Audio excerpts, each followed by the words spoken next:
What's going on, y'all? Five Sports Talk back at it with another video talking some NBA, talking NBA breaking news. We finally have a trade on our hands, folks, after all of the chatter and the talk with the rumors left and right, basically every star player being shopped, and now we finally have a solid trade that was agreed upon between the Brooklyn Nets and the Los Angeles Lakers. So the Lakers have agreed to ship out D'Angelo Russell and Timofey Mozgov to the Brooklyn Nets for Brook Lopez and the 27th overall pick in this year's draft, I believe. So let's break this trade down real quickly. Who won the trade, who benefits, and why was the trade made, and what can we look forward to in the NBA draft. So who won this trade? I think this trade was beneficial for both sides, though I do think the Brooklyn Nets got a little bit better end of this deal. And I say this because why? Because they got the best prospect in this deal in D'Angelo Russell. Now let's talk about D'Lo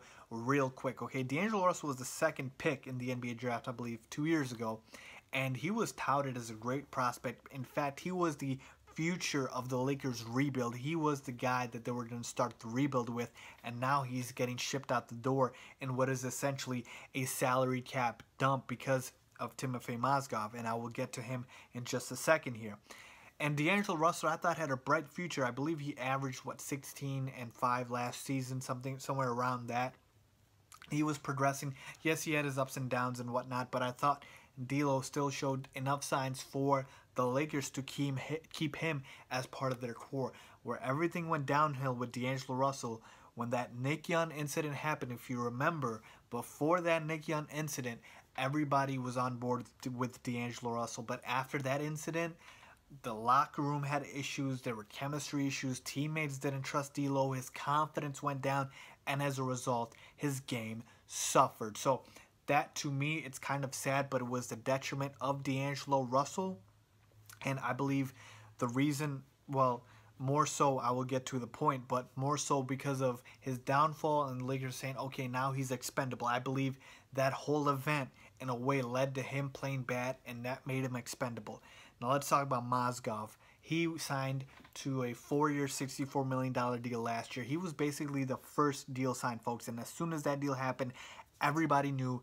I tweeted this, I believe, or I talked about it at least, that what are the Lakers doing giving Timofey Mozgov 4 years and $64 million, and lo and behold, not even a year into the deal, they are looking to dump his salary, and they dump it on the New Jersey Nets. Why did I keep saying New Jersey? It should be Brooklyn. Sorry about that.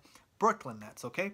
So they get Timofey Mozgov, and basically the Nets are only taking Mozgov because they get D'Angelo Russell in the package, so it was a salary dump. So let's quickly talk about the Brooklyn side of this trade. So let's talk about the Nets side of this deal. So even though they gave up their best player in Brook Lopez, who is an all-star center and a very good 20-point-per-game scorer, they realized they weren't going anywhere with Brook Lopez, and so it was time to ship him out the door because he was an expiring contract and get the best thing you can, and they got someone in D'Angelo Russell who can be a building block for their future. He is still on his rookie deal, so he is very cheap.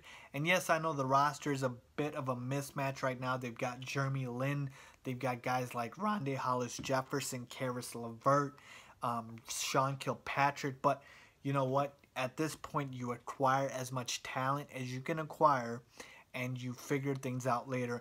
And that's precisely what the Brooklyn Nets did in acquiring D'Angelo Russell. They did have to give up another draft pick in the 27th pick, but at the 27th pick, you rarely get a starting level talent. I mean, even though it is a first-round pick, it's really hit or miss after the lottery pick. So I do like this trade for the Brooklyn Nets. I'm going to have to give them a very good grade for this one, probably an A- on this deal. Lakers probably get somewhere around like a B-